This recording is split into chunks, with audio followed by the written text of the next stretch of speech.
Okay, so one of the new apps that Apple has come out with is one of the two iLife apps that are now on the iPad. One being iMovie, the other one being GarageBand.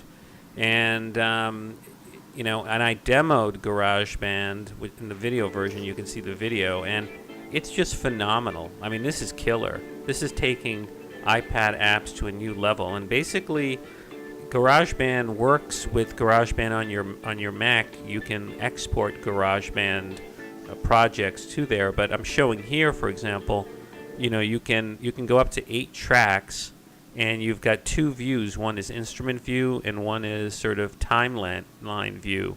And if anyone's ever worked with the digital audio workstation, which are these sequencers and audio recording programs that have been around since the 80s, and that's actually what got me interested in the first Mac, because I was into electronic music back in the 80s, and the Mac, it had these programs that would run synthesizers.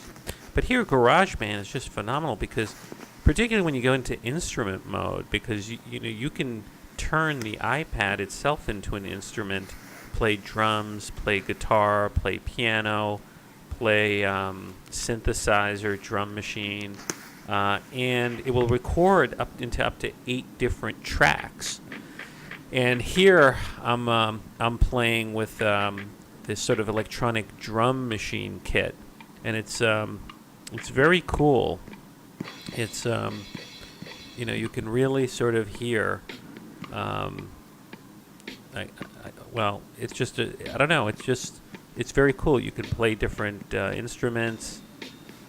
So I think this program, if you take this program and show your iPad 2 to people and show this program, it's going to convert a lot of people, because it just shows how powerful it is. And it's a different experience than on a Mac. GarageBand on a Mac is not as fun. It's not as easy to use, because it's all about using your keyboard or your mouse. In here, you can just drag tracks and edit tracks with your finger. You can play instruments with your finger. On a Mac, you're really limited to hooking up a MIDI keyboard or a MIDI guitar or some sort of MIDI controller like a MIDI keyboard. But here, essentially, the screen becomes an electronic instrument. In this section of the video, I show how you can just resize loops and tracks just by dragging the ends. It's very similar to the iMovie app. Now, one disappointment, though, that I have both with the iMovie and the GarageBand app is that if you have, like, let's say, a track or an audio file, I don't seem to find any place where you could split the file in two. Rather, like with QuickTime on a Mac, you can edit a file by dragging the ends. But also there are these like smart chords that Apple has been touting in GarageBand, which are really great for people who are beginners, or even people who are not beginners, because you don't have a huge keyboard here, and you can just sort of play sort of smart chords where the computer is figuring out what chords you really meant to play.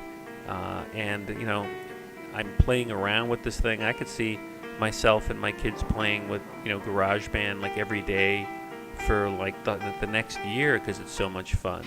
And I think this is going to spawn more creativity by people in creating their own music. I think you're going to see a lot of young artists come on the scene.